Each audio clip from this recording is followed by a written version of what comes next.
suis en train d'écouter actuellement Jean Stigler, et chaque fois que j'entre dans le monde d'un auteur, d'un chercheur, ça me donne quelques éléments supplémentaires de réflexion, ou d'expression, ou de formulation. C'est ainsi qu'il emploie l'expression, bon, je ne dis pas que c'est lui qui l'a inventé, mais peu importe, d'exosomatique.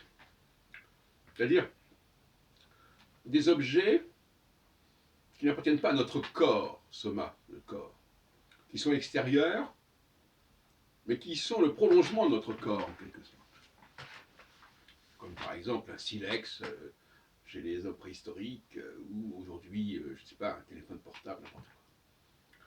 Et l'homme naît avec un besoin d'exosomatique important, qu'il n'a pas à la naissance, même s'il a des choses très importantes qu'il reçoit à la naissance, bien évidemment. Et ce sont les femmes, notamment, qui sont chargées de développer, non pas de produire elles-mêmes les objets, mais d'acclimater les enfants et de développer chez eux cette exosomatique. Alors c'est intéressant parce que, si vous suivez mes réflexions sur les femmes, je dis qu'elles sont très proches de tout ce qui est machine, en fait. Machine, outil, objet, enfin, aussi primitif soit-il ou aussi sophistiqué soit-il. Et donc, les femmes initient l'enfant en bas âge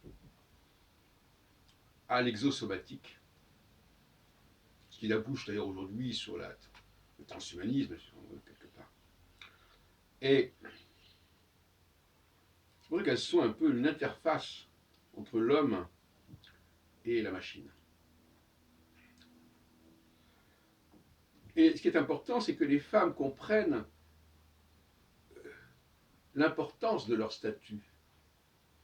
Au lieu de revendiquer des statuts qui ne sont pas les leurs, des fonctions qui ne sont pas les leurs, par un processus de mimétisme, d'imitation, d'aliénation, par conséquent, eh bien, elles feraient mieux d'assumer leur spécificité, leur présence, leur rôle. Et c'est le drame. Pourquoi vouloir ce qu'on n'a pas et ne pas assumer ce qu'on a? C'est un problème que la femme connaît bien. C'est aussi le problème de tout ce qui est la rupture de l'économie de proximité, qui consiste à vouloir non pas ce qu'on a sous la main, mais ce qui est au loin. Et ça a des conséquences écologiques, économiques gravissimes. On vit au-dessus de ses moyens, en quelque sorte. Eh bien, c'est cela, il y a cette question qui se pose. Et puis alors, toujours pour rester chez Stigler, il nous parle de l'entropie, et il nous dit que, effectivement, c'est un processus d'ouverture maximale, une sorte de fuite en avant. Et le contraire de l'entropie, c'est la négantropie. Alors je voudrais adapter son discours à mes propres formulations, à savoir une information d'ordre mythologico-astronomico-astrologique. Mars, Jupiter, Saturne. Et donc Mars, c'est le point de départ. Et on le retrouve en astrologie, puisque Mars domine, est associé au signe Bélier, qui est le premier signe du zodiaque. Et puis c'est aussi le mois de mars, aussi, quelque part. Mars renvoie à la négantropie. C'est-à-dire qu'il renvoie au cœur du système. Mais dès qu'on passe à Jupiter et à Saturne, on est dans l'entropie. Mais comme il y a une cyclicité, après mon système en tout cas, une cyclicité astrologique, psychologique, eh bien, il y a toujours un moment donné où on revient par un processus négantropique au point de départ, à savoir Mars. Et puis ça recommence. Et donc finalement, Mars c'est la verticalité, Mars c'est la génétique, Mars c'est l'hérédité, Mars c'est la dynastie. Mars, c'est la filiation. Et donc c'est la sexualité, la génitalité, comme dirait Antoinette Fouque, par opposition à la génialité. Alors que les deux, génitalité et génialité, sont tous les deux de l'ordre du masculin et non pas du féminin. Et, par conséquent, on a un système, l'humanité est programmée pour que l'entropie, tôt ou tard, soit recentrée vers la négantropie.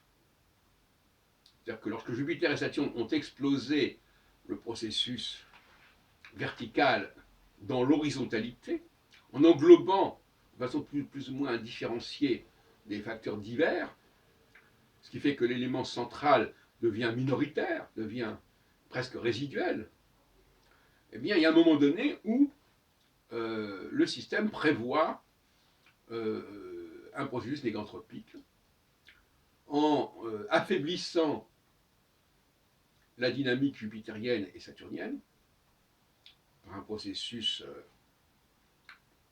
de conjonctionnalité entre la planète et un système de 4 étoiles, qui sont Aldébaran, Régulus, Antares, Pomalo, c'est une forme de quadrilatère dans le cosmos, qui divise tous les cycles Mars, Jupiter, Saturne en 4 temps, égaux, plus ou moins égaux, enfin, en gros. Et donc, c'est ce système anthropique qui est neutralisé par le système néganthropique, et les juifs, qui incarnent justement cette verticalité, cette linéarité, jouent un rôle important dans la négantropie.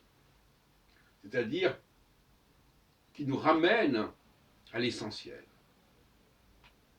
C'est vrai que les gens qui sont contre l'essentialisme, quelque part, ils sont contre l'essentiel. Et donc, ils sont dans l'entropie. Et les essentialistes, au contraire, sont dans la négantropie. Voilà quelques réflexions dont je voulais vous faire part en ce mercredi 3 avril, ou 4 avril, peu importe, à la suite de l'écoute des propos de Jean Stigler, qui fait partie de ces chercheurs qui ont des noms allemands. En tout cas, des noms étrangers, comme le mien d'ailleurs. Au niveau de la langue française, bien sûr.